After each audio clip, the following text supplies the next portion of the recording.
सवेरे सवेरे खुद में ही बड़बड़ाती हुई गौरी अपने घर लौटती है। क्या दिन आ गए हैं भगवान, ये बहू है आज की। अरे अमित, ये थैली पकड़ और एक गिलास ठंडा पानी पिला मुझे। क्या हो गया अमित के माँ, ये तवे पर पड़े पानी की छींटों की तरह उछल क्यों रही है आप? अब क्या बताएं मुकेश जी, मैं तो सब्जी मंडी सब्जी लाने गई थी। अब मुझे क्या पता था कि ताज़ी ताज़ी सब्जियों के साथ मुझे ये ताज़ी ताज़ी खबर भी मिल जाएगी। सुषमा बहन का ताज़ा ताज़ा घाव देख कर आ रही हो। जिस तरह वो चलती है ना, मुझे लगा ही था एक दिन ज़रूर गड्ढे में पड़ेगी। ज़्यादा लगी है क्या उन्हें? अरे जख्म सिर्फ शरीर पर नहीं लगता, कभी कभी दिल पर भी लगता है मुकेश जी। और ये जख्म उन्हें दिया है उनकी बहू ने। लड़के ने लव कर ली, वो भी बगल की लड़की से। सुषमा को लगा अच्छी बात है, बगल में मायका है तो लड़की के बारे में पता लगाने में दिक्कत नहीं आएगी। बड़ी खुशी खुशी उसने रिश्ते के लिए हाँ कर दिया और उस लड़की को बहू बना कर ले आई। अब क्या? फिर बस फिर वो लड़की हर तीसरे दिन अपने मायके जाकर बैठने लगी। नाश्ता यहाँ करती है तो दोपहर का खाना वहाँ खाती। जरा सी बात पर पति से अनबन हुई नहीं कि मायके पहुँच गई। अरे भाई, होली दिवाली तीज त्योहार पर बहू मायके जाए तो समझ में भी आता है। यहाँ तो हर तीज त्योहार क्या, आम दिन, वो तो 365 दिन में से 300 दिन मायके में ही पड़ी रहने लगी। यह कौन सी शादी हुई बताओ? बिल्कुल सही कहा मम्मी आपने। अभी तो वो खुद अपने मायके जा रही है कुछ दिन बाद करण को भी ले जाने लगेगी, फिर आंटी जी को कौन पूछेगा। ले जाने लगेगी नहीं, ले जाने लगी है। वही तो बेचारी सुषमा कह रही थी, 3 वक्त का खाना बेचारी को खुद ही बनाना पड़ता है। वो ठहरी इज्जतदार औरत खुद जाकर अपनी बहू के माँ के बैठ भी तो नहीं सकती। तू देख ले बेटा, मैं तुझे लव मैरिज करने से मना नहीं करूंगी। तू जिसे लेकर आएगा मुझे वो मंजूर होगी, लंबी नाटी पतली मोटी कैसी भी हो लड़की, बस अपने शहर या आसपास की ना हो। जितनी दूर की लड़की हो उतना अच्छा। अरे फिक्र मत करो मम्मी, मैं करण जैसी भूल कभी नहीं करूंगा। और अमित फेसबुक पर अपनी फ्रेंड लिस्ट फिर से देखना शुरू करता है। प्रिया तो यहीं की हो गई, प्रिया रिजेक्ट। नेहा ना ना ना, ये 40 किलोमीटर दूर रहती है। ज्योति तो मुझे पसंद ही नहीं है। और बची कौन? सोनिया। सोनिया कब ऐड हो गई? दिखने में तो ठीक ठाक है, मैसेज करता हूँ। और अमित सोनिया की प्रोफाइल देखता है। ये लड़की तो बड़ी सही है, सोशल वर्क भी करती है, एनिमल को भी प्यार करती है, ये तो बहुत अच्छी है। अमित सोनिया से बातें करना शुरू करता है और सोनिया के साथ उसकी ट्विनिंग काफ़ी अच्छी बैठ जाती है। तुम तो काफ़ी दिलचस्प लगते हो, मिलना पड़ेगा तुमसे। और सोनिया से मिलने अमित उसके घर पहुंच जाता है। हाथ में फ्लावर्स लिए उसके घर का दरवाज़ा खटखटाता है। सोनिया दरवाज़ा खोलती है और अमित को देखकर चौंक जाती है। अमित, तुम यहाँ? मुझे तो लगा था कि तुम एक एफबी फ्रेंड की तरह ही रह जाओगी, आओगे नहीं। इस ज़माने में कौन किसी के लिए ऐसा करता है? मैं। और उसी दिन से अमित और सोनिया डेट करने लगते हैं। अमित दिल्ली जाता और सोनिया के घर वालों से मिलता, उनका ध्यान भी रखता। इसी तरह 6 महीने बीत जाते हैं और एक दिन सोनिया की माँ अमित से कहती है, तो बेटा अपने घर वालों से कब मिला रहे हो मुझे? मैं भी तो यही चाहता हूँ आंटी जी, आने वाली 15 तारीख को आप सब मेरे घर पधारिए। काश आज ही 15 तारीख होती, मैं जल्दी तुम्हारे घर आना चाहती हूँ अमित। I can't wait. तुम्हारी इस बात को सुनकर जी करता है कि तुम्हें चीकू चीकू कर दूँ। चीकू चीकू नहीं, स्ट्रॉबेरी, ठीक है? चीकू मुझे पसंद नहीं है। अरे पगलू, चीकू चीकू मतलब गाल में प्यारू प्यारू। अच्छा वो ठीक है।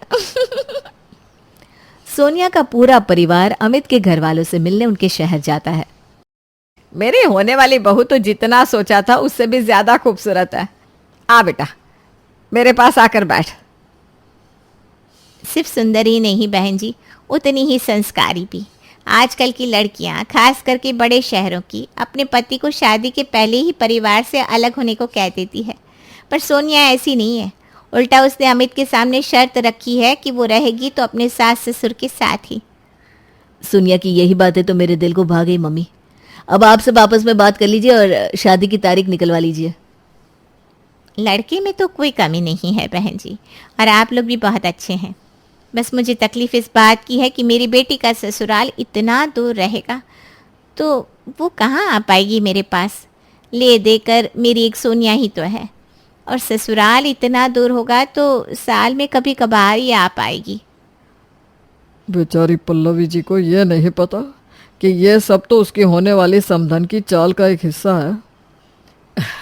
आप भी किस ज़माने की बात कर रही हैं पल्लवी जी? आजकल तो फ्लाइट का ज़माना है, यहाँ से उड़े वहाँ पहुँच गए, वहाँ से उड़े यहाँ पहुँच गए। मन बना लो तो दिल्ली दूर नहीं है आंटी जी। और दोनों परिवारों की रजामंदी से सोनिया की शादी अमित से हो जाती है और बहू बनकर सोनिया अमित के घर आ जाती है। अपने कमरे से तैयार होकर अपनी शादी के सारे गहने लेकर सोनिया सीधा अपनी सास के पास जाती है। मम्मी जी, ये मेरे गहने, वो भी जो मायके से आए हैं और वो भी जो आपने चढ़ाए थे। अरे बहू, तू तो अपने गहने यहाँ लेकर क्यों आई है? अपने कमरे में अच्छे से संभाल कर रख देना। हम बच्चे कहाँ से इतनी बड़ी जिम्मेदारी ले पाएंगे मम्मी जी। ये गहने आपके पास ही सेफ और सुरक्षित है। अगर आपको सही लगता है तो इसे बैंक में रख दीजिए, वरना अपनी तिजोरी में रख लीजिए। सोनिया की बातें सुनते ही गौरी की आंखों से आंसू छलक जाते हैं। वो सोनिया के सर पर हाथ फेरते हुए कहती है, जीती रहे बहू। आज के ज़माने की लड़कियों को देखकर मैंने कभी नहीं सोचा था कि मेरे घर भगवान इतनी अच्छी बच्ची भेज देगा। बस मम्मी जी, मुझे आपसे एक बात और करनी थी। मैं नाश्ते में क्या बना लूँ? आलू की सब्जी बना ले। सुबह सुबह तेरे पापा ताज़ी भिंडी लेकर आए हैं, वो भी बना ले। और सभी के लिए ना गर्मा गर्म फूल के सेक दे, बस हो गया। सोनिया खाना बना रही थी कि घर से निकलती हुई गौरी कहती है, बहू मैं ज़रा सुषमा के घरों आती हूँ, 10 मिनट में टेबल पर नाश्ता जमा दे। ये कहकर गौरी तो निकल जाती है, पर सोनिया के भेजे में कुछ नहीं जाता। एक बात समझ में नहीं आई, मम्मी जी ने टेबल पर खाना जमाने को क्यों कहा? और जमाना ही था तो हम बासी खाना भी तो खा सकते थे। मम्मी को कॉल लगाती हूँ। सोनिया अपनी माँ को कॉल लगाती है। मम्मी, अभी मेरी सास हड़बड़ी में मुझे कुछ कह कर गई, मुझे वो बात समझ में नहीं आ रही, उनसे फिर से पूछ लूँ क्या? अरे अभी तो नई नई ससुराल में गई है तू, थोड़ा दिमाग तो खुद लगा ले बेटा, वरना तेरे ससुराल वाले क्या सोचेंगे कि इसे कुछ भी नहीं आता। अरे पर मम्मी, पता है उन्होंने क्या कहा? उन्होंने कहा खाने को। अच्छा, खाने की बात है ना बेटा, होता है, सभी के घर में खाने का तरीका अलग होता है, स्वाद अलग होता है, इन चीज़ों में ज़रा एडजस्ट करना पड़ेगा तुझे। अच्छा फिर ठीक है मम्मी। और सोनिया फ्रिज से बड़े बड़े आइस क्यूब्स निकालती है, उन्हें प्लेट्स पर सजाती है और उसके ऊपर फ्रेश बनाया हुआ खाना रख कर सभी को आवाज़ लगाती है। मैं आपको ही कॉल करने जा रही थी मम्मी जी, अच्छा वो आप आ गई। गर्मी के कारण ना ये बर्फ़ पिघल रहा है, जल्दी से खाने बैठ जाइए ना। अरे बहू, तूने ये बर्फ पर सब्जी और रोटी क्यों रखी है? मम्मी जी ने कहा था पापा जी। अरे मैं ऐसा क्यों कहूँगी बहू? 1 मिनट मम्मी, सोनिया कभी झूठ नहीं बोलती। क्या बोला था मम्मी ने? सोनिया साफ साफ बताओ। मम्मी जी सुषमा आंटी के घर जा रही थी और जाते हुए हड़बड़ी में उन्होंने कहा, बहू 10 मिनट में खाना टेबल पर जमा दे, तो मैंने जमा दिया। ये सुनते ही गौरी अपना सर पकड़ लेती है और बाकी सब हंसने लगते हैं। अरे टेबल पर खाना जमा दे मतलब टेबल पर खाना जमा दे बहू, फ्रिज में नहीं।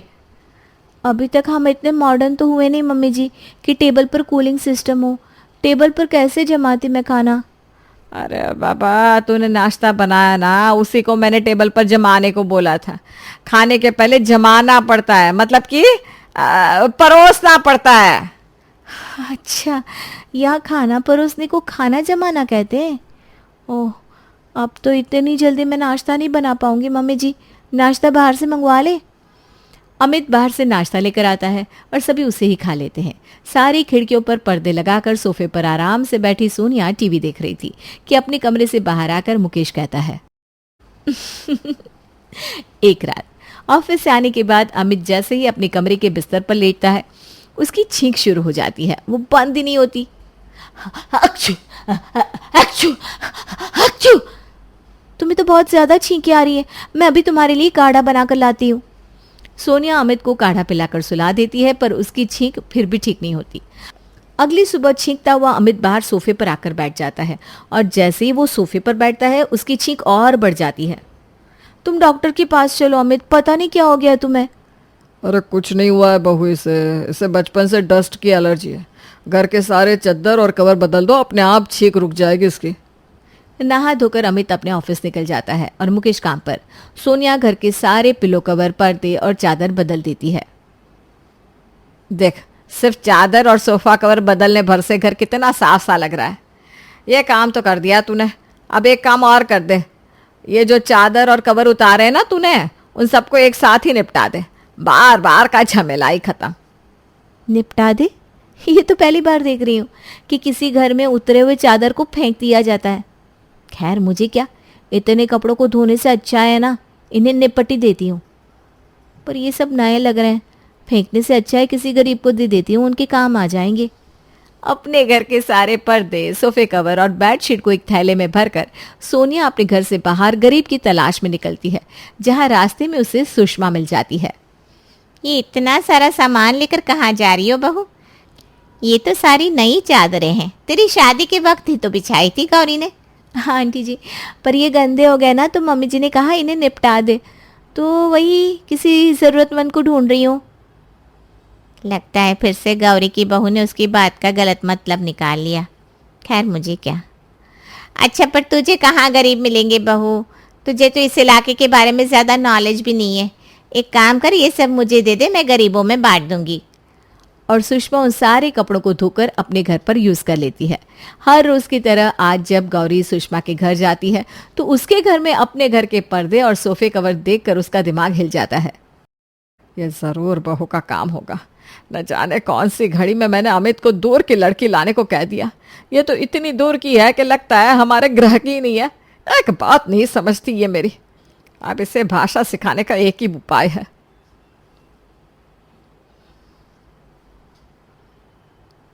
नमस्कार जी, आप कौन?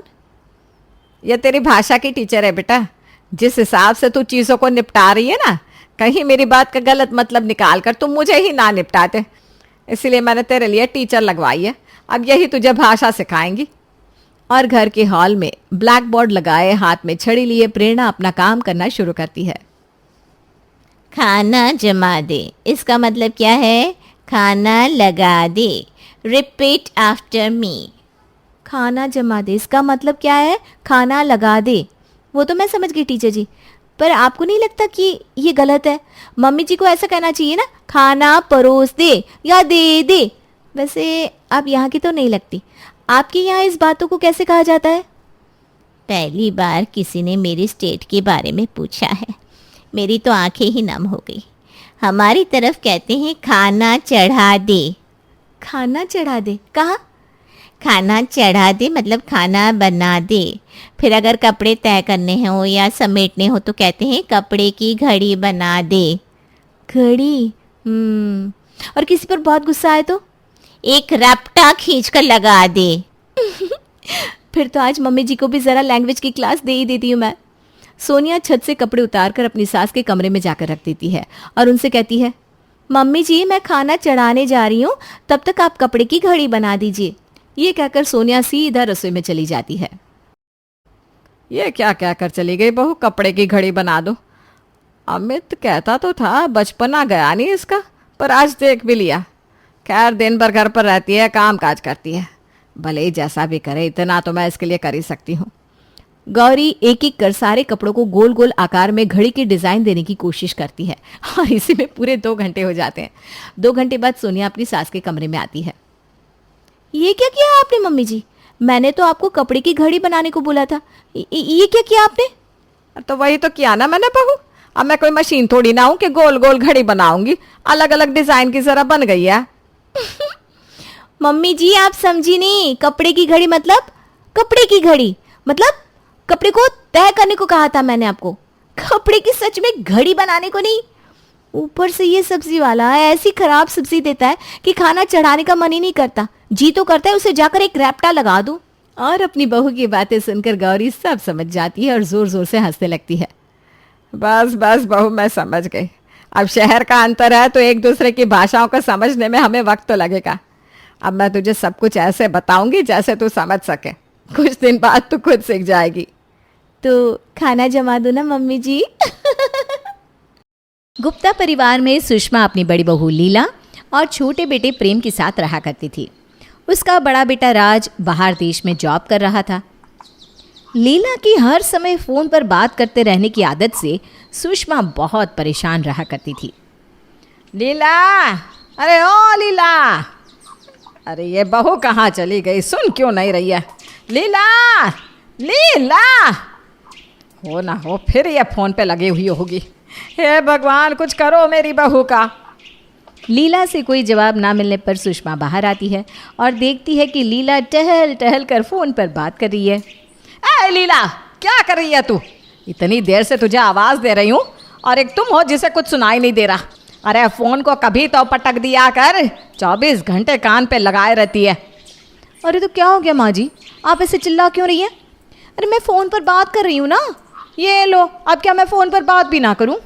अरे जा, अब देखो तब फ़ोन पर बात करती रहती है और मैं तुझे कब से बुला रही हूँ, वो तुझे सुनाई नहीं देता। इतना भी फ़ोन से नहीं चिपकना चाहिए, घर में और भी तो काम होते हैं। बस फ़ोन पे लग जाओ ताकि बाकी सब काम अपने आप हो जाए। अरे पर मुझे आपकी आवाज़ ही नहीं आई तो, और काम तो मैंने सब कर दिया है, तो अब कौन सा काम बाकी रह गया है? आवाज़ कहाँ से आएगी जब कान में फ़ोन लगा हुआ होगा? किससे इतनी बातें करती रहती है तू? हर रोज़ पूरा पूरा दिन ऐसी क्या ही बात करती है जो तेरी बात ही ख़त्म नहीं होती। अरे मैं तो अपनी छोटी बहन राधा से बात कर रही थी, अब क्या मैं घर पर बात ना करूं? उसको कुछ ज़रूरी काम होता है तभी फ़ोन करती है, अब मैं उसके लिए इतना टाइम तो निकाल ही सकती हूँ ना। ओह, अरे वो तो कमारी है, उसके पास तो समय ही समय है। पर तू तो शादीशुदा है, तुझे तो ससुराल में 10 काम होते हैं, फिर क्यों फ़ोन में लगी रहती है? ओफो माँ जी, जाने दीजिए ना। आप ये बताइए आपको क्या काम करवाना है, मैं कर देती हूँ। आज तक कोई काम देर से किया है मैंने जो अभी आप ऐसे बोल रहे हो? चाय के लिए कह रही थी, सर में दर्द हो रहा है, पर तुझे बुलाने के चक्कर में मेरे सर का दर्द और बढ़ गया। अब जा जल्दी से चाय बना कर ले आ। ओह अच्छा, आप आराम से बैठिए, मैं अभी लाती हूँ चाय। वैसे चाय के लिए तो आप नौकर को भी बोल सकती थी। नौकरों के हाथ की अगर चाय पीनी है तो मैं बहू किसके लिए लेकर आई हूँ? जा अब जल्दी जाकर चाय ले आ। लीला सुषमा को चाय बनाकर देती है और जब वो जाने लगती है तो, अरे कहाँ जा रही है? कहीं नहीं, बताइए क्या बात है? अभी भी कोई काम बाकी है तो बता दीजिए। मुझे तेरे हाथ में फ़ोन दिख रहा है, मुझे पता है तो फिर से बात करने जा रही है। अरे अपने मायके की फ़िक्र छोड़ दे, थोड़ी ससुराल की भी फ़िक्र कर ले। तेरे देवर की शादी करवानी है, उसके लिए कोई लड़की नज़र में है या नहीं? अब पूरा दिन इस फ़ोन में ही अपनी आंखें फोड़ती बैठेगी क्या?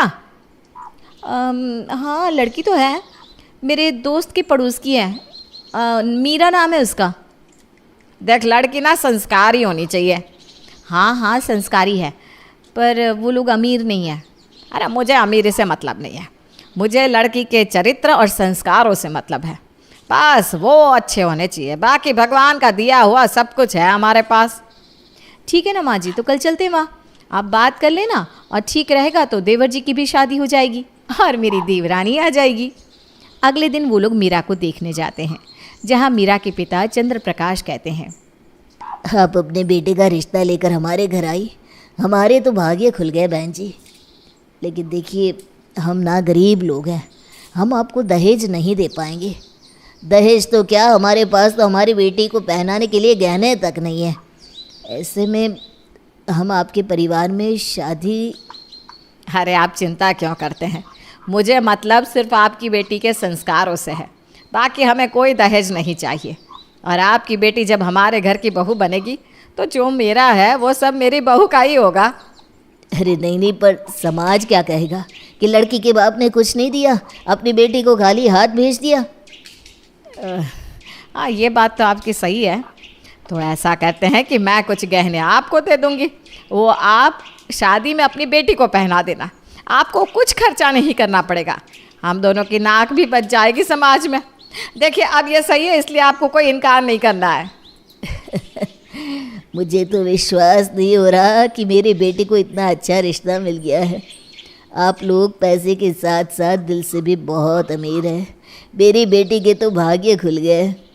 अरे आप कैसी बात कर रहे हैं, अमीर गरीब तो इस समाज ने बनाया है, हम सब तो इंसान हैं और हमें इंसानियत के नाते ही एक दूसरे की मदद करनी चाहिए। आप बिल्कुल निश्चिंत रहिएगा, आपकी बेटी हमारे घर में बहुत खुश रहेगी। मैं अपनी देवरानी का अच्छे से ध्यान रखूँगी। अब आपकी बेटी हमारे परिवार का हिस्सा है। थोड़ा समय गुजरता है और फिर मीरा की शादी सुषमा के बेटे प्रेम से हो जाती है और मीरा बहू बनकर प्रेम के घर आ जाती है, जहाँ प्रेम मीरा से कहता है, तुम खुश तो हो ना? कोई परेशानी तो नहीं है ना? खुश? मुझे तो विश्वास ही नहीं हो रहा कि मुझे इतना अच्छा ससुराल मिल गया है। ये भी कोई पिछले जन्म के कर्म है जो मुझे आपके जैसा पति और माँ जैसी सास मिली है। हाँ, ये तो है। मेरा परिवार है ही सबसे अच्छा। कुछ दिन गुजरते हैं कि एक दिन लीला की बहन राधा उनके घर में रुकने आती है। आओ आओ राधा, बैठो। और घर में सब कैसे हैं? बताओ क्या खाओगी तुम? आज वही बना देती हूँ। कौन आया है बहू जिसकी इतनी खातिरदारी हो रही है? राधा आई है माँ जी। हे भगवान, तेरा धन्यवाद, आज तूने मेरी सुन ली, मैं तो धन्य हो गई। अरे आंटी, आप मेरे आने से इतना खुश क्यों हैं जो भगवान को धन्यवाद दे रहे हैं? अरे बेटा, मैं तुम्हारे आने से खुश इसलिए हूँ क्योंकि अब कम से कम तुम्हारी ये बहन 24 घंटे तुमसे फ़ोन पे बात तो नहीं करेगी। अब इस फ़ोन का गला तो नहीं दबा रहेगा पूरा दिन। कम से कम अब तो इस घर में कुछ काम टाइम पर होगा। क्या आंटी जी, आप भी ना बड़ी मजाकिया हो। देखा बहन, सास हो तो ऐसी हो। अरे ऐसा नहीं है माँ जी, राधा से ना सही पर मैं अपनी मम्मी से तो फ़ोन पर बात करूँगी ही ना। सभी की आवाज़ सुनकर मीरा भी अपने कमरे से बाहर आ जाती है। कौन आया है माँ जी? अरे तुम्हारी जेठानी की बहन आई है, आओ तुम्हें भी मिलवा दूँ।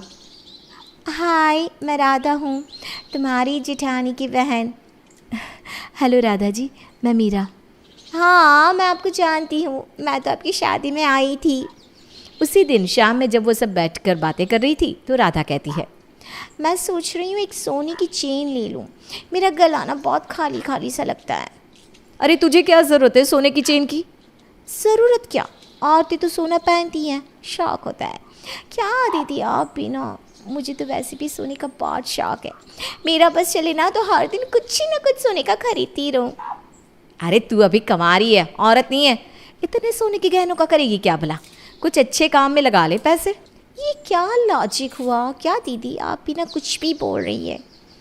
अरे दीदी सही कह रही हैं, अगर आपको सोने की चेन लेने का मन है ना तो आप चांदी की चेन ले लीजिए, वो सस्ती भी पड़ेगी और चोरी होने का डर भी नहीं रहेगा। सस्ती पड़ेगी? मीरा दीदी, आप भी लीला दीदी का साथ देने के लिए कुछ भी बोल रही हो। भला मुझे सस्ती महंगी से क्या लेना देना, मुझे बस लेने का मन है तो लेना है। साथ देने के लिए नहीं, मैं तो वो जो कह रही है वो ठीक लगा इसलिए कह रही हूँ। अच्छा, मैं समझ गई। आपने तो अपने घर में चांदी की चेन ही पहनी होगी क्योंकि आप लोग तो काफ़ी गरीब हो ना, और हो सकता है कि आपने चांदी की भी ना पहनी हो। मैं समझ सकती हूँ, आप ऐसा क्यों बोल रही हो। अरे राधा, क्या बोल रही है तू? कुछ तो सोच समझ कर बोला कर। अरे क्या कहना चाहती है ये समझ। क्यों, मैंने कुछ गलत बोल दिया क्या? आप ही बताइए मीरा दीदी, आप कौन सी चेन पहनती थी शादी से पहले, बताइए ना ज़रा। मीरा उदास मन से कहती है, कोई भी नहीं। मुझे लगा ही था, तभी तो आप कह रही थी चांदी की चेन ले लो। क्योंकि आपके लिए तो वो भी बहुत महंगी होगी ना, तो सोने की तो बात बहुत दूर की है। मैं चाय बनाकर लाती हूँ आप लोगों के लिए। राधा की बातें मीरा को तीर की तरह चुभ रही थी, इसलिए वो बहाने से उठकर वहाँ से चली जाती है। तब लीला राधा से कहती है, ये क्या बदतमीज़ी थी राधा, तुम्हें उससे ऐसे नहीं बोलना चाहिए। तुमसे किसने कह दिया कि उसने पहले चेन पहनी या नहीं पहनी? और अगर नहीं भी पहनी तो ऐसे नीचा दिखाने की क्या ज़रूरत थी? उनके परिवार के हालात ठीक नहीं है और तूने उनको ये सब बोल दिया। ओफो दीदी, आप क्यों उनकी साइड ले रही हो? अब जेठानी हो, जेठानी बनकर रहो ना, थोड़े मजे लो अपनी देवरानी के। बताओ भला, शादीशुदा आप हो और ये सब मुझे आपको बताना पड़ रहा है। क्यों दीदी, इतनी छोटी सी बातों को समझ में नहीं आती? अरे ये सही नहीं है, और आज के बाद ना ऐसा वैसा कुछ न बोलना जो उसको बुरा लगे। लीला ने राधा को समझा तो दिया था, पर वो भला कहाँ सुनने वाली थी। अगला मौका मिलते ही उसने फिर बोल दिया, आज ना मैंने डोनट्स मंगवाए हैं, आओ सब लोग खा लो। हमारे शहर की सबसे अच्छी बेकरी से आए हैं, बहुत नाम है इस बेकरी का, चलो आ जाओ सब जल्दी से। अरे वाह, क्या बात है माँ जी। Donuts, oh my favourite. क्या हुआ मीरा दीदी, आपको डोनट्स पसंद नहीं आए? अरे खा कर देखो, ये सच में बहुत स्वादिष्ट है। अरे नहीं, ऐसी बात नहीं है, वो तो मैं बस। ओह मैं समझ गई, आपने आज तक डोनट्स खाए नहीं होंगे।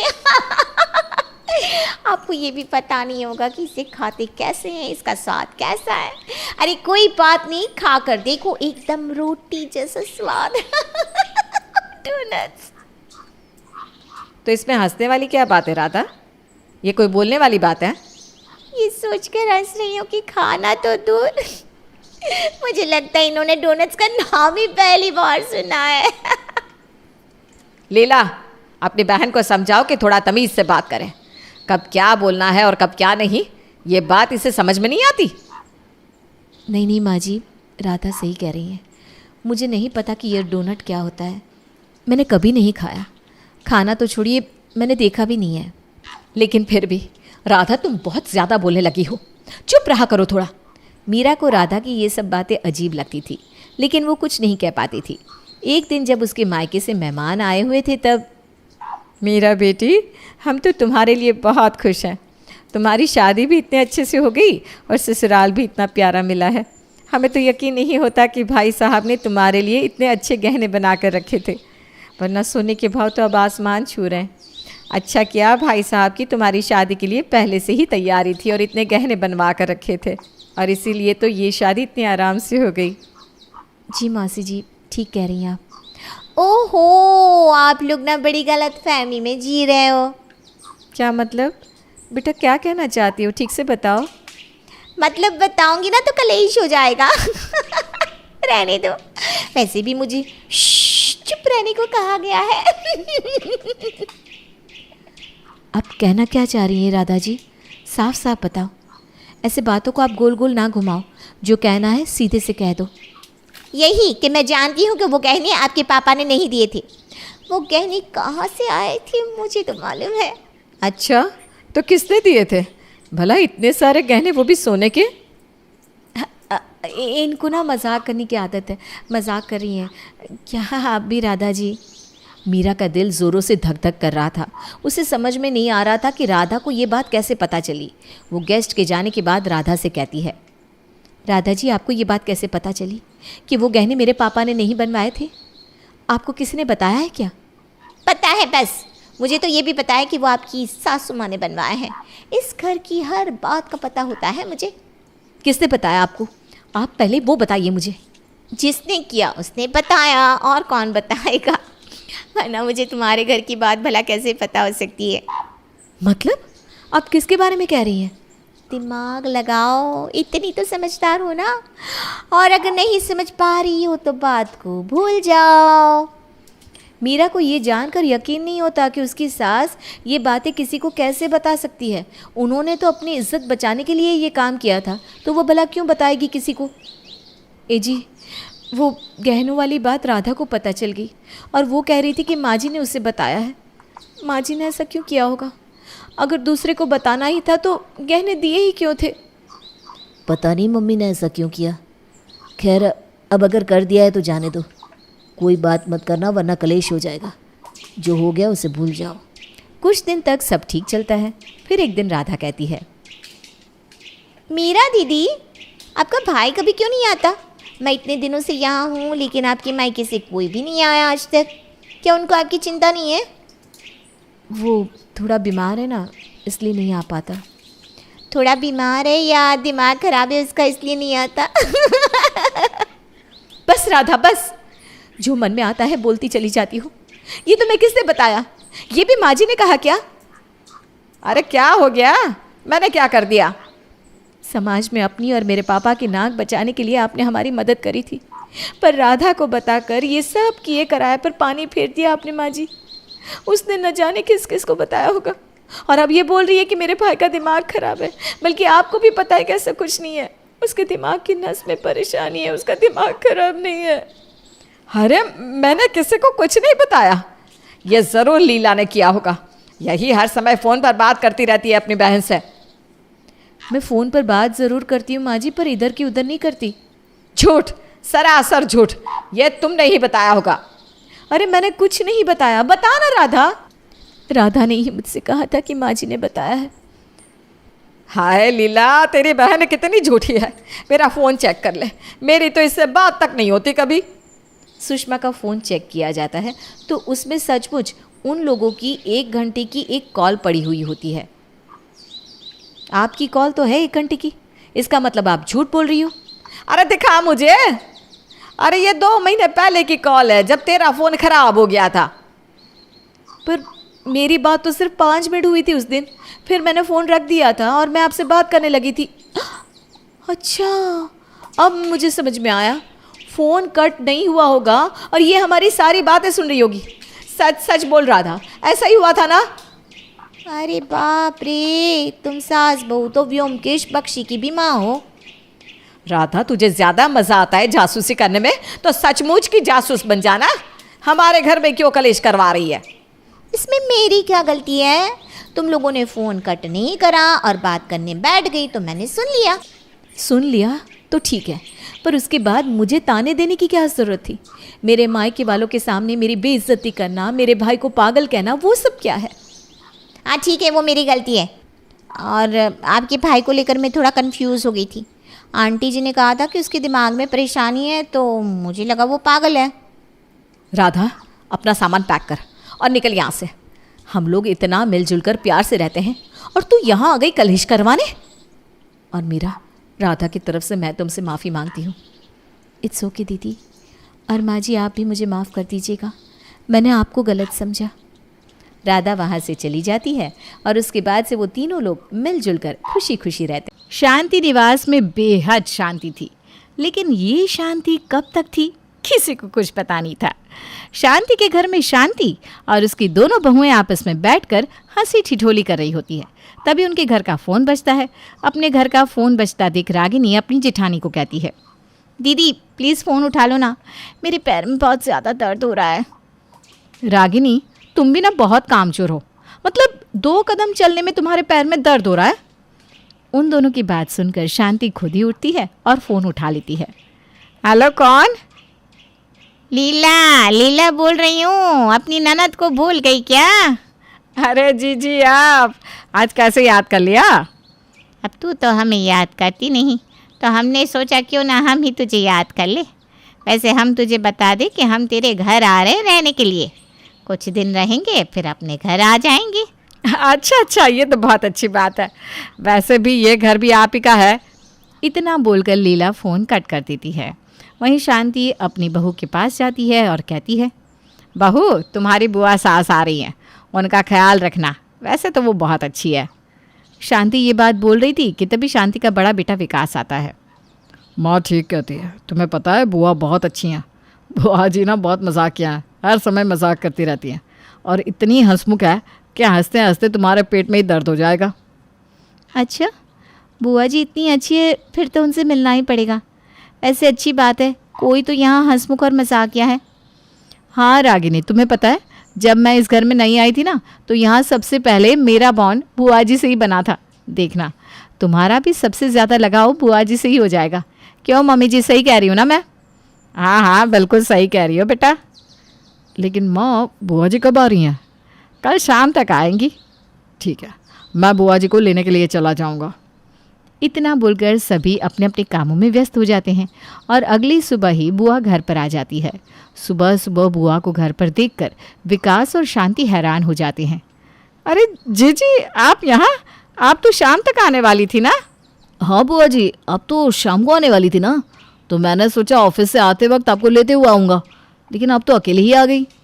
अरे आ गई तो क्या हुआ? तुम लोग नहीं चाहते कि हम यहाँ आए? अरे ऐसी बात नहीं है बुआ जी, आप यहाँ आई, हमें तो खुशी हो रही है, लेकिन आपको यहाँ आने में दिक्कत हुई होगी ना, इसलिए हम आपसे बोल रहे हैं। अगर आप हमें बता देती तो मैं ही आपको लेने आ जाता। अब छोड़ ना, क्या फ़ायदा, अब तो हम आ गए। हमने सोचा चाहे शाम को आऊँ या सुबह, आना तो है ही। घर में बुआ की आवाज़ सुनकर मोहिनी और रागिनी हॉल में आते हैं और अपनी बुआ जी के पैर छूते हैं। छोटी बहू को देखकर बुआ उसे आशीर्वाद देते हुए कहती है, अरे शांति, बहू तो बड़ी अच्छी लाई हो। वैसे छोटी बहू, हम तुमको बता दे, हम तुम्हारी बुआ सास हैं। जी मुझे पता है बुआ जी, माँ जी ने कल आपके बारे में बहुत कुछ बताया है। अरे वाह, हमारी भाभी हमारे बारे में इतना जानती है कि हमको कुछ ही घंटे में तुम्हारे सामने रख दी। आपके सामने रख दी मतलब? अरे मतलब ये कि कुछ ही घंटे में हमारा बर्ताव तुम्हारे सामने रख दे। इससे तो साफ जाहिर है ना कि भले ही हम शरीर से ना हो, लेकिन हमारा बर्ताव तुम्हारे सामने आ गया। लीला की बात सुनकर रागिनी को तो कुछ समझ में नहीं आता। वहीं शांति, विकास और मोहिनी तीनों ही हंसने लगते हैं। कुछ देर बाद सभी लोग सुबह का नाश्ता कर अपनी दिनचर्या में व्यस्त हो जाते हैं। जहाँ शांति की दोनों बहुएं काम कर रही थी, वहीं लीला शांति से कहती है, अरे भाभी, वो हम क्या कह रहे थे कि इतनी दूर से आए हैं ना, तो हम थक गए हैं। हमारा सर बहुत दुख रहा है। ज़रा हमारे सर में तेल से चंपी कर दो। जी मैं बहू से कहकर अभी आपके सर में चंपे करवा देती हूँ। वो क्या है ना, अब मेरे हाथ पहले की तरह चल नहीं पाते, मेरे हाथ में भी दर्द रहने लगा है। अच्छा, तो जब से बहू आई है, बहू की आदत पड़ गई है तुमको? अरे नहीं जीजी, ऐसी कोई बात नहीं है, लेकिन जब से बहू आई है ना, तब से सच में मुझे आराम मिल गया है। अच्छा ठीक है, बहू से ही चंपी करा दो। अब हमरा का है, हम तो बुजुर्ग हैं, हमारे सर में कोई भी तेल लगा देगा तो चल जाएगा। बुलाओ बहू को जरा। लीला की बात सुनकर शांति अपनी छोटी बहू रागिनी को आवाज़ लगाती है और उसको अपनी बुआ सास के सर में तेल लगाने को कहती है। रागिनी बहू, जीजी के सर में दर्द हो रहा है, ज़रा तेल से चंपी कर दो। तुम्हारे हाथ की मसाज अच्छी होती है, इसलिए मैं तुम्हें बोल रही हूँ। क्यों नहीं, मैं अभी बुआ जी के सर में तेल से चंपी कर देती हूँ। इतना बोलकर रागिनी अपनी बुआ के सर में मसाज करने लगती है। समय यूं ही बीतता है और बीतते समय के साथ बुआ सास रागिनी और मोहिनी को अपनी उंगली पर नचाना शुरू कर देती है। ऐसी ही एक रात सभी लोग खाना खाकर अपने अपने कमरे में जाते हैं। तभी लीला अपनी बड़ी बहू मोहिनी को आवाज़ लगाती है। बहू, अरे ओ मोहिनी बहू, कहाँ है? ज़रा हमरे कमरे में तो आना, पैर में बहुत दर्द हो रहा है, ज़रा सा पैर तो दबा दे। अपनी बुआ सास की आवाज़ सुनकर मोहिनी अपने पति विकास से कहती है, विकास, जब से बुआ जी घर आई हैं तब से उन्होंने हमारा जीना हराम कर दिया है, हमें सुकून से बैठने तक नहीं देती। कभी कभी तो मन करता है उन्हें इस घर से ही निकाल दूं। मोहिनी, तुम ऐसा क्यों कह रही हो? अरे कुछ दिन की तो बात है, कुछ दिन बर्दाश्त कर लो। ये तुम इसलिए कह रहे हो क्योंकि तुम्हें उन्होंने अब तक परेशान नहीं किया ना। जब वो तुम्हें भी परेशान करने लगेगी तब तुम्हें पता चलेगा। इतना बोलकर मोहिनी अपनी बुआ सास के कमरे में जाती है और उसके पैर दबाने लगती है। ऐसे ही दिन गुजरते हैं और एक दिन रागिनी और मोहिनी जैसे ही काम करके आराम करने जाती है, वैसे ही उनकी बुआ सास उनके पास आकर कहती है, बहू, आज तुमने घर की सफाई नहीं करी है क्या? नहीं तो बुआ जी, मैंने अभी तो घर की सफाई की है। घर की सफाई हो रखी है, लेकिन हमको लग तो नहीं रहा कि घर की सफाई भी हो रखी है। देखो, इधर धूल कितनी जमी हुई है। बुआ जी, बाहर हवा चल रही है, हो सकता है खिड़कियों से धूल मिट्टी अंदर आ गई हो। बहाने करना सीखे तो कोई तुमसे सीखे बहू। खैर, इस धूल की सफाई कर दो, घर में गंदगी होना सही बात ना है। इतना बोलकर लीला वहाँ से जाने लगती है। अपनी बुआ सास की बातें सुनकर रागिनी एक बार फिर घर में झाड़ू पोछा करती है, क्योंकि लीला ने घर के हर इंसान को परेशान कर दिया था। बस इसलिए रागिनी अपनी जेठानी मोहिनी और सास के पास जाती है और उन दोनों से कहती है, माँ जी, दीदी, बुआ जी ने हम लोगों को बहुत परेशान करके रख दिया है। मैं बुआ जी को और नहीं झेल सकती। आप लोगों ने कहा था बुआ जी बहुत अच्छी है, लेकिन यहाँ तो उल्टा ही है, बुआ जी तो बिल्कुल भी अच्छी नहीं है। हाँ माँ जी, रागिनी बिल्कुल सही कह रही है। जिस तरह बुआ जी पहले थी वो अब वैसी नहीं रही। हमें बुआ जी को वापस भेजना होगा। अरे लेकिन बहू, हम जीजी को ये तो नहीं बोल सकते ना कि वो हमें पसंद नहीं आ रही, इसलिए उन्हें यहाँ से जाना होगा। हम उन्हें यहाँ से जाने के लिए नहीं बोल सकते, लेकिन अगर वो खुद यहाँ से जाए तो? अरे लेकिन वो कैसे रागिनी? जिस तरह वो इस घर में बैठी हुई हैं और जिस तरह से वो हमें परेशान करती हैं, उससे तो साफ जाहिर है कि वो यहाँ से जाने वाली नहीं है। आप बिल्कुल सही कह रही हैं दीदी, लेकिन वो खुद जाएंगी, वो भी अपनी मर्जी से। लेकिन वो कैसे बहू? वो ऐसे मम्मी जी, ज़रा सोचिए, क्या हो जब एक इंसान डर जाए। तुम कहना क्या चाहती हो? हमें तो कुछ समझ में नहीं आ रहा। साफ साफ कहो, क्या कहना चाह रही हो? माँ जी, बुआ जी को हम इतना डराएंगे कि वो घर खुद ही छोड़कर चली जाएंगी। हम एक झूठा नाटक रचेंगे और वो होगा भूत का। रागिनी, वैसा आइडिया तुम्हारा बुरा नहीं है, लेकिन कहीं ऐसा ना हो कि बुआ जी को हमारा नाटक पता चल जाए और ये नाटक हम पर ही उल्टा पड़ जाए। नहीं दीदी, ऐसा कुछ नहीं होगा। ना तो बुआ जी को ये पता चलेगा कि हम उन्हें भगाने के लिए ये नाटक कर रहे हैं, और ना ही उन्हें ये पता चलेगा कि इस घर में सच का कोई भूत है भी या नहीं। आप लोग बस मेरा साथ दीजिए, बाकी का काम मैं खुद संभाल लूँगी।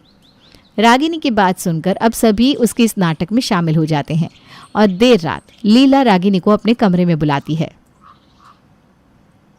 बहू, ए बहू, बहुत जोर से भूख लग रही है, जरा कुछ बना कर ले आना। हाँ बुआ जी, आपके लिए अभी गर्मा गर्म कुछ बना कर लाती हूँ। इतना बोलकर रागिनी किचन में जाती है और खाने की प्लेट नीचे गिराकर जोर से चिल्लाती है। रागिनी की आवाज़ सुनकर पूरा घर किचन में इकट्ठा हो जाता है, जहाँ वो रागिनी के माथे पर पसीना और चेहरे पर डर देखते हैं। रागिनी को इतना डरा हुआ देखकर शांति रागिनी से पूछती है, अरे रागिनी बहू, क्या हुआ? इतनी डरी हुई क्यों है? माँ जी अपने घर में कोई है, मैंने किसी को देखा था, किसी की परछाई देखी मैंने। ये कैसी बात कर रही हो रागिनी? हमारे घर में हमारे परिवार के अलावा और कोई नहीं है। अजी आप चुप रहिए, आप देख नहीं रहे रागिनी कितनी डरी हुई है, और वो बोल रही है ना, तो जाहिर सी बात है कि उसने कुछ देखा होगा। और क्या पता हमारे घर में कोई चोर घुस आया हो। एक बार देखने में क्या जा रहा है, देख लीजिए ना, कहीं सच में कोई चोर है या फिर ये रागिनी का वहम है। मोहिनी की बात सुनकर विकास अब घर में चोर को चारों तरफ छान मारता है, लेकिन उसे कोई भी नहीं दिखता। इसके बाद विकास एक बार फिर किचन में जाता है और सबसे कहता है, मैंने कहा ना घर में कोई नहीं है। देखा, पूरा घर छानने के बाद भी कोई नहीं दिखा। रागिनी, ये तुम्हारा वहम है। अरे कोई बात नहीं, अब इस बात को ज़्यादा मत बढ़ाओ। रागिनी बहू, तू जा अपने कमरे में आराम कर, और मोहिनी बहू, तू बुआ को कुछ खाने को दे दे। अपनी सास की बात सुनकर मोहिनी हाँ में जवाब देती है और बुआ सास के लिए खाना निकालने लगती है। इस तरह अब सभी लोग अपने अपने कमरे में चले जाते हैं। ऐसे ही अगली सुबह मोहिनी किचन में बर्तन धो रही थी, तभी उसे ऐसा एहसास होता है जैसे मानो उसके पीछे कोई खड़ा है। मोहिनी पीछे पलटती है, लेकिन उसके पीछे कोई नहीं था। ये देखकर मोहिनी काफ़ी डर जाती है और वो सभी को आवाज़ लगाकर किचन में बुलाती है। बहू, अब तुझे क्या दिख गया? रात को तो रागिनी बहू को कुछ दिखा था, अब तुझे भी कुछ दिख गया क्या किचन में? हाँ बुआ जी, आप बिल्कुल सही कह रही हैं, लेकिन बस फ़र्क इतना है कि रागिनी ने कुछ देखा था, लेकिन मुझे कुछ दिखा नहीं, बल्कि मुझे महसूस हुआ, मुझे ऐसा लग रहा था मेरे पीछे कोई खड़ा है, लेकिन जैसे मैं पीछे पलटी कोई नहीं था। हो ना हो इस घर में ज़रूर कुछ है। अरे ये तेरा वहम है। अरे घर में भला भूत होता है क्या? बुआ जी, आप मेरी बात माने या ना माने, लेकिन इस घर में कुछ तो ऐसा है जो हमें दिखाई नहीं देता, लेकिन हम उसे महसूस कर सकते हैं। माँ जी, आप तो मेरी बात पर विश्वास कीजिए, एक बार हमें ना अपना घर पंडित जी को दिखा देना चाहिए। हाँ बहू, तू सही कह रही है। कभी कभी तो मुझे भी एहसास होता है कि इस घर में कुछ है, लेकिन मैं इस घर की बड़ी हूँ ना, इसलिए मैं किसी को ये बात बताकर डराना नहीं चाहती थी। मम्मी जी, अगर किसी बाबा से अपना घर दिखाना है ना, तो मेरी नज़रों में एक बाबा जी हैं, वो बहुत ही सिद्ध और जाने माने बाबा हैं। अगर आप कहें तो क्या मैं उन्हें अपने घर लेकर आ सकती हूँ? हाँ बहू, तू जल्दी से जल्दी इस घर में किसी बाबा को लेकर आ। शांति की बात सुनकर रागिनी अब किसी को फ़ोन करती है और उसे अपने घर बुलाती है। कुछ घंटे बाद रागिनी के घर में एक तांत्रिक बाबा आते हैं, जिसकी लंबी दाढ़ी, लंबी मूंछ, हाथ में भाला, गले में खोपड़ियों की माला थी। उसे देखकर साफ जाहिर था कि वो कोई तांत्रिक बाबा ही नहीं, बल्कि एक अघोरी भी हैं। जैसे ही वो बाबा शांति के घर में कदम रखता है, वैसे ही चिल्लाते हुए कहता है, अनर्थ! यहाँ कुछ ऐसा अनर्थ हुआ है जिससे वो आत्मा भड़क चुकी है। वो आत्मा नहीं चाहती कि इस घर में इस परिवार के अलावा कोई और भी रहे। बाबा की ऐसी बात सुनकर शांति और उसका पूरा परिवार हैरान हो जाता है। बाबा, ये आप कैसी बात कर रहे हैं? यहाँ तो हमारा ही परिवार है, ऐसा कोई भी इंसान नहीं जो हमारे परिवार से बाहर से हो। वो तो अभी कुछ ही देर में पता चल जाएगा। जब मैं अपना जादू चलाऊंगा तो वो आत्मा अपने आप सामने आकर सब कुछ सच बताएगी कि आखिर वो इस घर में क्यों आई है और तुम लोगों को क्यों परेशान कर रही है। बाबा ये बात बोलते ही अपने झोले में से एक नींबू निकालते हैं और इस नींबू को अपनी मुट्ठी में बंद करके घर के दूसरे कोने में जाते हैं। जैसे ही मुट्ठी खोलते हैं वैसे ही वो नींबू पीले से लाल हो चुका था। ये देखकर सभी हैरान हो जाते हैं। घर में कोई कुछ बोलता उससे पहले ही रागिनी अपने बालों को खोल एक भयानक आवाज में बोलती है, बाबा चले जा यहाँ से। ये मामला मेरे और इस घर का है। तू बीच में पड़कर अपनी जान को जोखिम में मत डाल। चले जा। कौन है तू? यहाँ क्यों आई है? आखिर तेरा और इन घर वालों से क्या बैर है? इस बुढ़िया की ननाद इस घर की बहुओं को परेशान करती है। ना सिर्फ बहू बल्कि इस घर के हर उस इंसान को परेशान करती है जो यहाँ का सदस्य है, जो यहाँ शांति से रहता है। इसने यहाँ के लोगों को इतना परेशान किया है कि आज मेरी आत्मा जागृत हो गई है। अब मैं इस घर को नहीं छोड़ूंगी। इस घर को ही क्या बल्कि इस घर के हर उस व्यक्ति को परेशान करूंगी जो इस घर की बहू को परेशान करता है। कोई कुछ बोलता उससे पहले लीला बोल पड़ती है, अच्छा तो ये कहानी मुझसे शुरू हुई है। मुझे नहीं पता था कि इस घर की आत्मा को मैं इतनी खटकने लगूंगी कि वही इस घर के लोगों को परेशान करने लगेगी। अगर मेरा यहाँ से जाना इस घर की शांति है तो ठीक है, मैं कल के कल इस घर को छोड़कर चली जाऊंगी। लीला की बात सुनकर रागिनी बेहोश हो जाती है और नीचे गिर जाती है, जिसके बाद वो बाबा भी वहाँ से चला जाता है। शाम को जब सभी लोग खाना खाकर अपने अपने कमरे में जाते हैं तब रागिनी के कमरे में कोई आता है, लेकिन इस बात से अनजान रागिनी कि उस कमरे में उसके अलावा कोई और भी है। वो वॉशरूम में जाती है और जब वॉशरूम से बाहर आती है तो देखती है कि उसके कमरे का सामान पूरी तरह बिखरा हुआ है और उसके शीशे पर लिखा है, तू जिसे भगाना चाहती है वो दरअसल इस दुनिया में है ही नहीं। ये देखकर रागिनी के पैरों तले ज़मीन खिसक जाती है और वो चिल्लाते हुए अपने घर वालों को बुलाती है। जब उसके घर वाले रागिनी के कमरे में आते हैं और उसके कमरे की ये हालत देखते हैं तो सभी लोगों के रोंगटे खड़े हो जाते हैं। बहू, ये क्या किसने किया? पता नहीं माँ जी, ये किसने किया। मैं तो वॉशरूम गई थी और जब वॉशरूम से बाहर आई तो ये सब देखा। मुझे तो समझ में नहीं आ रहा कि आखिर अब हमारे साथ ये कौन कर रहा है।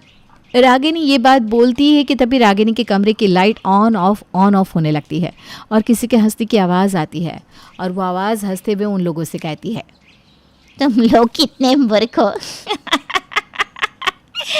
अरे तुम लोग एक ऐसी औरत के साथ रह रहे थे जो इस दुनिया से बहुत पहले ही जा चुकी है। तुम एक ऐसी औरत को भगा रहे हो जो इस दुनिया में है ही नहीं। जैसे ही ये बात खत्म होती है वैसे ही लीला अपने खुले बालों के साथ अपने घर वालों के सामने आ जाती है। उसका ऐसा रूप देखकर सभी घर वाले डर जाते हैं और डरते हुए रागिनी हाथ जोड़कर अपनी बुआ से कहती है, बुआ जी मुझे माफ़ कर दो, हम तो बस आपके साथ मजाक कर रहे थे क्योंकि आपने हमें बहुत ज़्यादा परेशान कर दिया था। काम करवा कर हम बहुत थक जाते थे, इसलिए हम थोड़ा सा रेस्ट चाहते थे। और जो पापा बनकर आया था ना वो और कोई नहीं बल्कि मेरा खुद का भाई है। रागिनी डरते हुए अपनी बुआ के सामने अपना सारा सच कबूल कर देती है। रागिनी के मुंह से ये बात सुनते ही लीला भी हंस पड़ती है और हंसते हुए कहती है, अरे तो मैं कौन सा सच की भूत हूँ। मैं भी तो मजाक ही कर रही थी। जैसे तुमने मेरे साथ मजाक किया वैसे ही मैंने भी तुम्हारे साथ मजाक किया। अरे भाई अब मैं मजाकिया बुआ हूँ तो अपनी बहू और भाभी के साथ थोड़ा मजाक नहीं कर सकती क्या? लीला की बात सुनकर अब सभी हंसने लगते हैं। उन्हें लीला का नेचर पता चल जाता है और इस तरह भूत या मजाक का सिलसिला यहीं खत्म हो जाता है। रेखा बहू, प्रिया बहू, कहाँ हो दोनों की दोनों? यहाँ भूख से सबके पेट में चूहे कूद रहे हैं। अरे जल्दी खाना लगाओ भाई। बस अभी ला रहे हैं माँ जी। अरे प्रिया जल्दी जल्दी हाथ चला, जल्दी से रायता बना। बस बन गया दीदी, आप तब तक बाकी का खाना टेबल पर सर्व करो, मैं रायता अभी लेकर आती हूँ। रेखा टेबल पर खाना सर्व करती है, तब तक प्रिया भी रायता लेकर आ जाती है। अरे वाह वाह बहू, गाजर का रायता, आज तो खाना खाने में मज़ा आ जाएगा। और ऊपर से ये दम आलू की सब्जी, आह।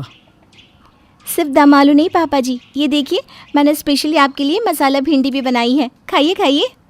ये सब क्या बना दिया तुमने? हाँ, आज मेरा इनमें से कुछ भी खाने का मन नहीं था। मैंने कल रात को कहा था ना कि मेरा आलू गोभी खाने का बहुत मन कर रहा है, तो तुम दोनों ने आज आलू गोभी क्यों नहीं बनाई?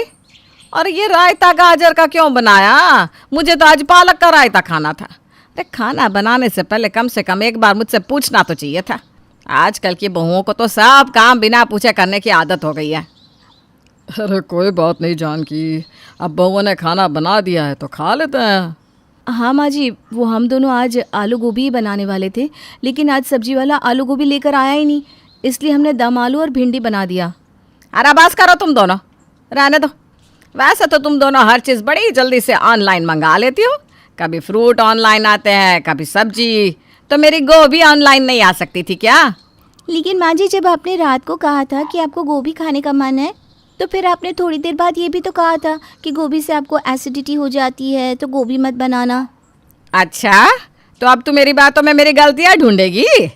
खाना बनाने से पहले एक बार पूछा नहीं गया कि माँ जी आपको क्या खाना है? मुझसे बिना पूछे बना दिया ये खाना। अरे नहीं खाना मुझे ये खाना।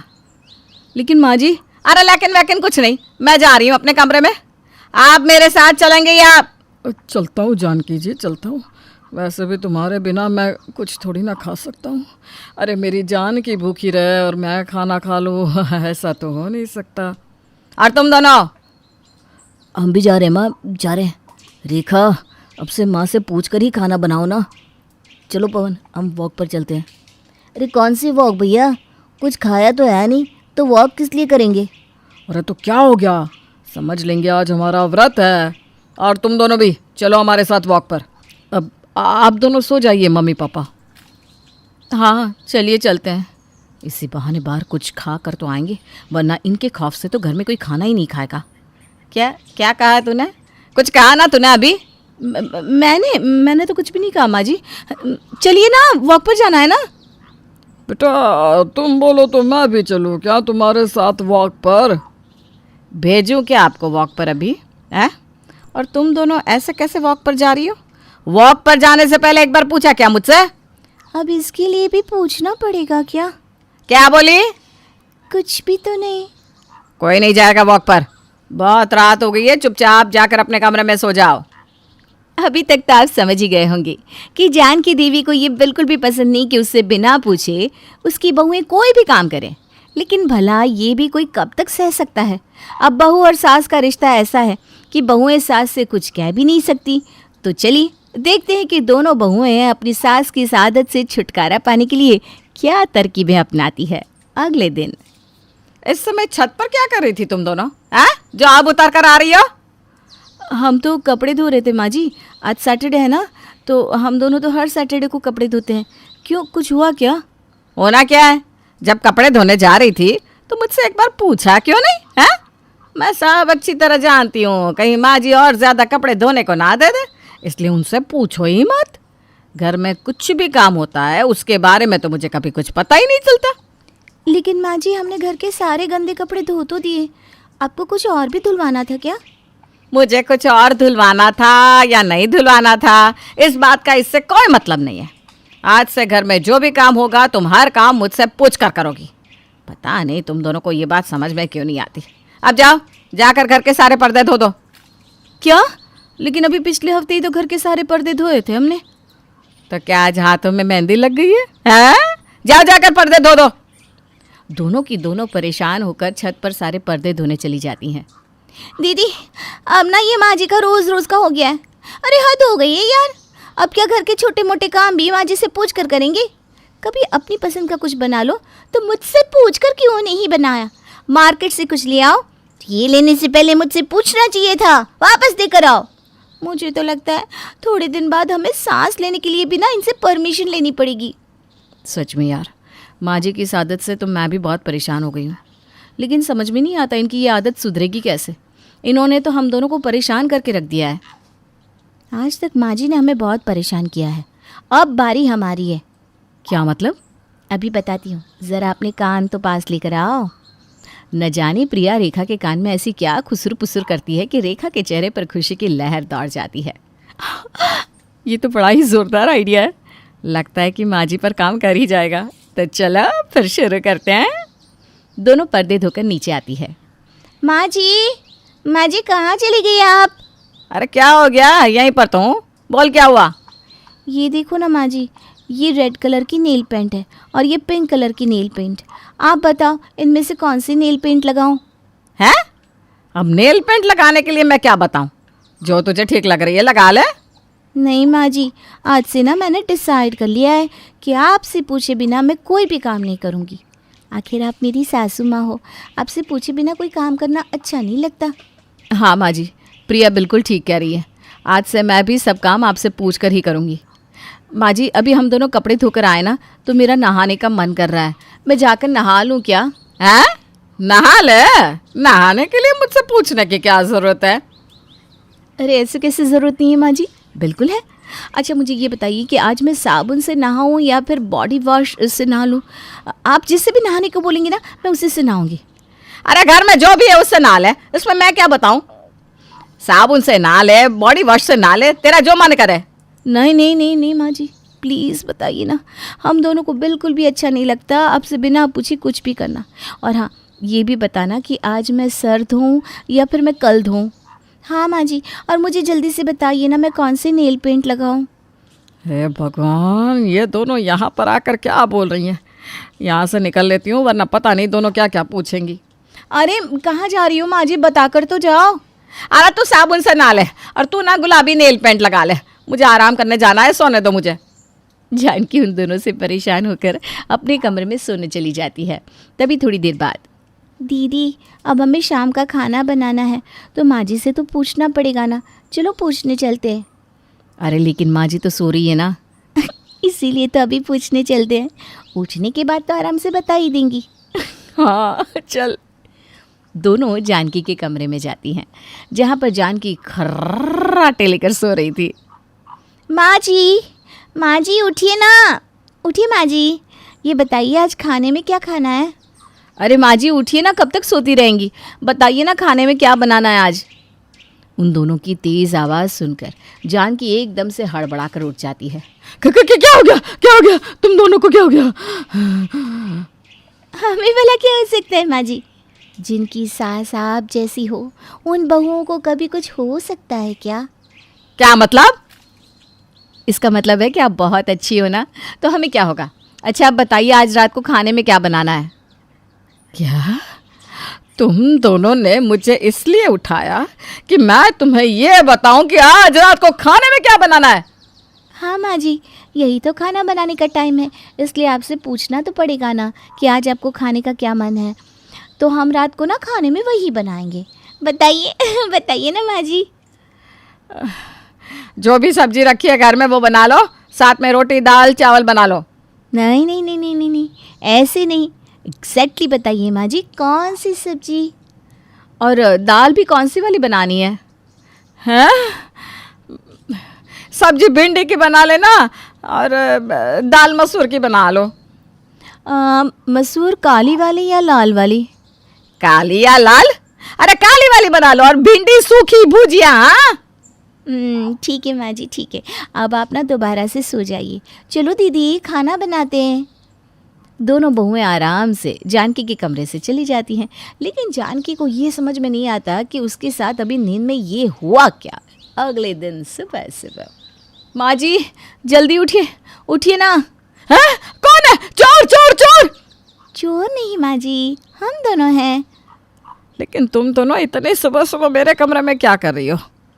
इतनी सुबह कहाँ माँ जी, सुबह के 5 बज रहे हैं। हम दोनों तो रोज़ सुबह 5 बजे ही उठते हैं। अच्छा हम ये पूछने आए थे कि हम पहले नाश्ते की तैयारी करें या घर की सफाई करें? हाँ माँ जी, और ये भी बताना कि पोछा लगाते हुए जो फ्लोर क्लीनर यूज़ करना है वो लेमन वाला यूज़ करना है या लेवेंडर वाला? हैं? लेवेंडर लेमन नाश्ता? हाँ हाँ माँ जी, लेवेंडर या लेमन। और नाश्ते में क्या? हे भगवान, ये दोनों तो मेरे पीछे ही पड़ गई। लगता है मैंने ही कुछ ज़्यादा कह दिया कि हर काम मुझसे पूछ कर लिया करो। ऐसे तो ये दोनों मेरा जीना दुश्वार कर देंगी। मुझे कुछ तो करना पड़ेगा। बोलिए ना माँ जी, आप मन मन में क्या सोचने लग गई? कुछ नहीं बेटा, कुछ नहीं, मैं कुछ नहीं सोच रही। मैं तो बस ये कह रही थी कि मेरी दोनों बहुएं बहुत समझदार है। तुम दोनों को जो ठीक लगे वो बना लो। और हाँ, अब से तुम्हें मुझसे कुछ भी पूछने की ज़रूरत नहीं है। तुम दोनों जो करती हो बिल्कुल ठीक करती हो हैं। अब से घर की सारी जिम्मेदारी तुम्हारी, जो तुम्हारा मन करे वो तुम करो। लेकिन माँ जी, नहीं बेटा, कोई लेकिन वेकिन नहीं, कोई लेकिन वेकिन नहीं। जाओ जाओ जाओ आप। अपनी बहुओं से परेशान होकर आखिरकार जानकी को सुधरना ही पड़ता है। इसीलिए तो कहते हैं आजकल की बहुओं से ऐसी नखरेली सासू माँ को पंगा लेना जरा महंगा पड़ता है। वृद्धि, जो कि एक बड़ी कंपनी में सेक्रेटरी का काम करती थी, उसे अपनी जॉब और खूबसूरती पर बहुत घमंड था। रीमा का पति से बिल्कुल नहीं पटता था। क्या है यार, बाहर का काम भी मैं करूं और घर का भी, मुझसे नहीं होता है ये। देख लो, या तो काम करना सीख लो या भूखे सोना। अरे देखो रिद्धि, माना तुम नौकरी करना चाहती थी और कर भी रही हो, मैंने कभी मना नहीं किया। हाँ, तो मतलब कोई एहसान नहीं किया है। पढ़ी लिखी हूँ, मैं काम करती हूँ क्योंकि मैं घर में बैठने के लिए पैदा नहीं हुई हूँ, समझे? मुझसे लड़ाई मत करो, चुप हो जाओ बस। पता नहीं इसे क्या हो गया है, क्यों ये किसी की बात नहीं सुनती। काश कोई नॉर्मल लड़की से ही शादी हो जाती जो कम से कम मीठे बोल तो बोलती, घर का काम ना ही सारा करती, लेकिन यूं कमाने का घमंड तो ना होता। तभी वहां सास आ जाती है। बेटा चल खाना खा ले। वैसे मैं क्या बोल रही थी कि तुम दोनों कल माला के स्कूल चले जाना, माँ बाप को बुलाया है। कल कोई कार्यक्रम है और तुम्हारी बेटी माला ने पार्टिसिपेट किया है। देखिए माँ जी, कल बहुत टाइम के बाद वो ब्यूटिशियन का अपॉइंटमेंट मिला है, वो मैं नहीं छोड़ सकती। माँ वैसे तो मेरी भी ग्रोथ मीटिंग है, पर मैं चला जाऊंगा। अगले रोज माला के स्कूल अकेले पिता पहुंचता है, जहां बेटी कहती है, पापा माँ आज भी नहीं आई, पक्का कोई खास जरूरी काम होगा। अरे कोई बात नहीं बेटा, मैं तो हूं ना तेरा हीरो। दोनों बाप बेटी खूब बात करते हैं। तो वहीं रिद्धि पार्लर में एक महिला से लड़ पड़ती है। आप कैसे इन्हें पहले वक्त दे सकती है, हाँ? जबकि मिलने का समय आपका मेरे साथ तय था। यस रिद्धि, बट इनके हस्बैंड ने स्पेशली इनके लिए रिक्वेस्ट की थी, तो मुझे थोड़ा टाइम देना पड़ा। रिद्धि को समझ में नहीं आता कि आखिर कौन सा ऐसा हस्बैंड है जो बीवी को सजाने लाया है।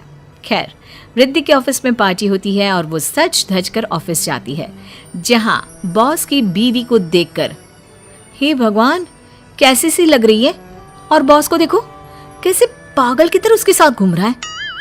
अरे बॉस अपनी बीवी से बहुत प्यार करते हैं और जहाँ जाते हैं वहाँ से उनके लिए कुछ न कुछ लेकर आते हैं। वैसे ये तो फैमिली पार्टी थी, तू भाई साहब और बच्चे को क्यों नहीं लाई? ओह नो, वो तो बर्डन है, घर में झेल लेती हूँ, इतना ही काफ़ी है। बस लुक एट मी, कहाँ से मैरिड लग रही हूँ। इसीलिए तो साथ में नहीं लाती हूँ उन लोगों को। वैसे बॉस कितने हैंडसम लग रहा है और उनकी बीवी मोटी सी, चेहरे पर देखो तो कैसी झुर्रियाँ पड़ी है।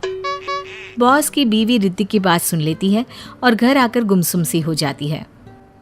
अरे क्या हो गया? मैंने सुना वो लड़की क्या बोल रही थी, लेकिन ऐसा तो बिल्कुल भी नहीं है। याद करो जब हमारी शादी हुई थी, कैसे सब कहते थे कि मैं कितना लकी हूं कि तुमने मुझसे शादी की। दरअसल रिद्धि के बॉस की बीवी सुमन ने शादी के बाद से ही अपने करियर के साथ घर और बच्चों को वक्त सौंप दिया, खुद पर ध्यान ही नहीं रख पाई। लेकिन अगले दिन भी सुमन ठीक नहीं होती। सुमन, आज मैं ऑफिस नहीं जा रहा हूँ, हम आज डॉक्टर के पास चलेंगे। आखिर एक छोटी सी बात पर तुम पूरी रात सो क्यों नहीं पाई? नहीं, ये छोटी बात नहीं है जी, मैं आपके लायक नहीं हूँ। लेकिन ये घर, मेरे बच्चे और अपना करियर तुमने ऐसा बनाया है कि तुम्हारे लुक्स मायने ही नहीं रखते। सुमन, तुम बहुत सुंदर हो, बस ध्यान नहीं देती हो। चलो मैं तुम्हें किसी मनोचिकित्सक के पास ले चलता हूँ। वही रिद्धि के घर पर। रिद्धि, आज माला की परीक्षा है। अच्छा, किस चीज की परीक्षा है? देखो कैसी माँ हो, तुम्हें यह भी नहीं पता। यार रिद्धि, मुझे ऐसी बीवी नहीं चाहिए थी। अभी मेरे बॉस की बीवी को देख लो, उसे देखकर समझ में आ जाएगा कि तुम्हारी शादी कितनी अच्छी लड़की से हुई है। क्यों, ऐसा क्या है? वो भी बच्चे नहीं देखती, ना ही घर का काम करती है, सारा दिन घर से बाहर रहती है और सास बेचारी घर संभालती है क्या? रिद्धि को समझ में नहीं आता कि अच्छी बीवी होने की ये परिभाषा कब से हो गई। तुम पागल हो, ये सब तो फिजूल है। मैं सुंदरता की बात कर रही हूँ, कमाने की बात कर रही हूँ। देखो मेरे कितने कॉन्टेक्ट्स हैं सोसाइटी में। खैर छोड़ो, तुम नहीं समझोगे। जरा मेरा खाना ला दो कमरे में, बहुत थक गई हूं मैं। पति कुछ नहीं बोलता और बीवी के लिए खाना लेने चला जाता है। काश मैं बॉस की बीवी होती। कितना पैसा है, कितना हैंडसम है। इनको इतनी अच्छी बीवी मिली है, लेकिन कहते हैं ना, घी बंदरों को पचता नहीं है।